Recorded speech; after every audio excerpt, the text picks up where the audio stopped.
हैरान हो अगर आलम मशरक का जनीवा शायद कि अक़वाम आलम की तकदीर बदल जाए। पाकिस्तान, ईरान, तुर्की, अरब ममालिक, हमारी तकदीर एक ही है। ईरान न्यूक्लियर पावर नहीं है, बनने की कोशिश कर रहा है। हम न्यूक्लियर पावर हैं। ईरान आइंदा चंद सालों में उनके लिए थ्रेट होगा। हम आज हैं। हमारे न्यूक्लियर मिसाइल प्रोग्राम अल्लाह के फजल से आज इसराइल को भी हिट कर सकते हैं और इंडिया के अंडमान आइलैंड्स को भी हिट कर सकते हैं। They know this. So the threat that the enemy has is from Pakistan, not from Iran.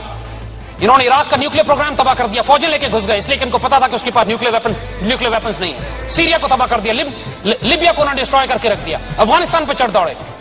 यहां उनकी मजाल नहीं है कि फौजें लेके दाखिल हों, सिर्फ इसलिए नहीं कि हम एक न्यूक्लियर वेपन स्टेट्स हैं। अल्लाह के फजल से हम 17 करोड़ भी हैं, गैरतमंद भी हैं, इज्जत से जीना भी जानते हैं, इज्जत से मरना भी जानते हैं और उनको मारना भी जानते हैं।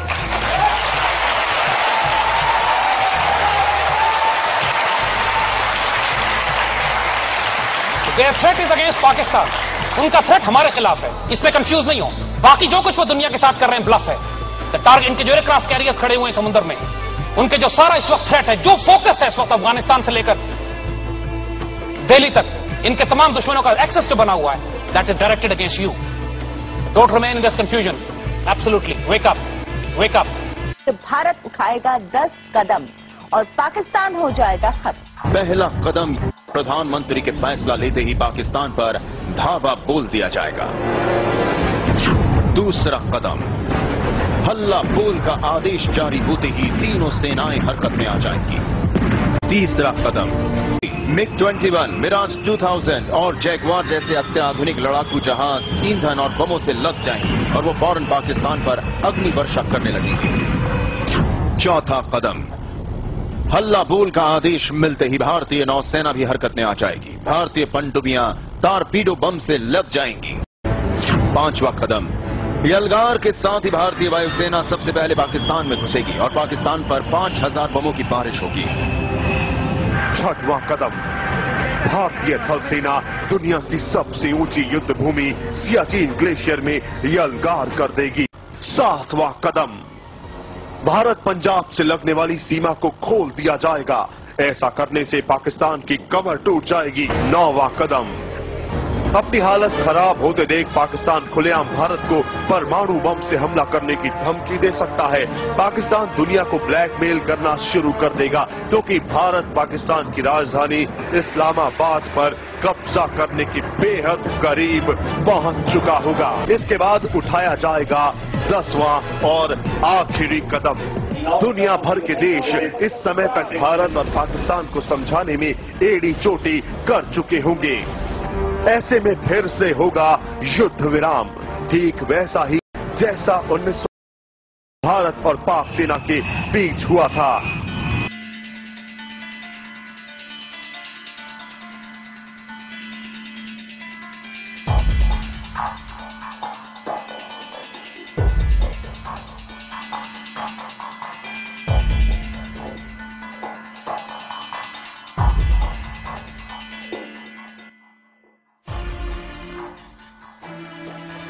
No Yugoslavia.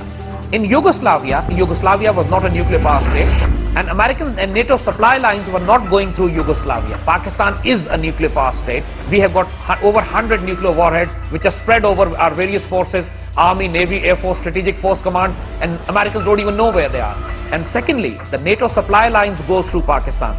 So if they move a bit fast in Pakistan, if the NATO tries to intervene, they're not sure how Pakistani armed forces are going to react. And secondly, then Afghanistan will be trapped like rats in cages and they'll be slaughtered, as the Pakistanis have the will, potential, resource and the emotions to do with the Americans what we did to the Soviets.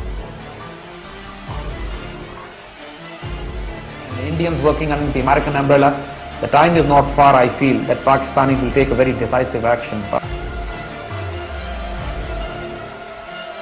If the Americans become too hostile to us, Pakistan can actually decide to engage Afghan Taliban on their side and do with the Americans what we did with the Soviets. Americans should fear that day when Pakistan decides to do that.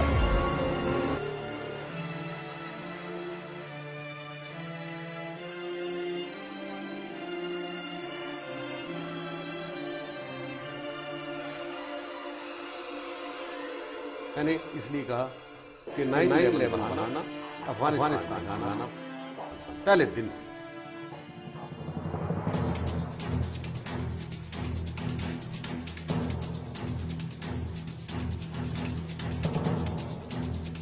If the Pakistan and Indians go to war, Pakistanis are going to hit back with ruthless force and will give them bloody noses, not just bloody noses. Indians will start the war, but we will finish it, and we can guarantee you that now.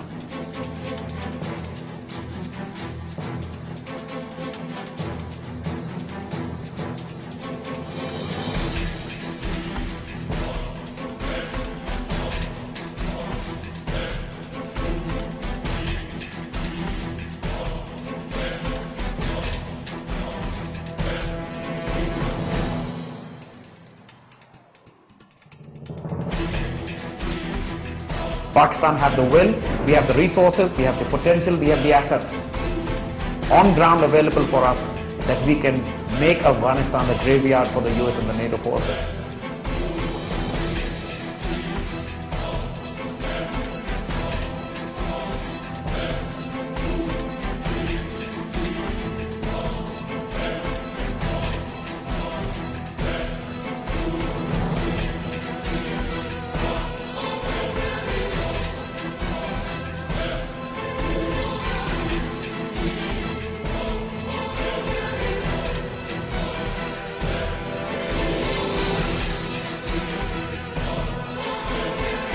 India आएगा तो फिर देखेंगे। मैंने तो कल से exercise शुरू कर दी है और 25 लाख हम रिटायर्ड फौजी हैं। हम इंशाल्लाह खड़े होंगे यहाँ पे, तो साथ हमारे मुजाहिदीन होंगे इंशाल्लाह। उनको धुएं के बादलों में उड़ा देंगे हम कम दिनों के साथ हमें अगर प्रोवोक करेंगे, और हम मुसलमान वही लोग हैं जो हमेशा मगरब से आकर आपके पानीपत में मिला करते थे। फौजों को जगह दी जा सकती है, कौमों को नहीं दी जा सकती। नानी याद आ जाएगी भारत को।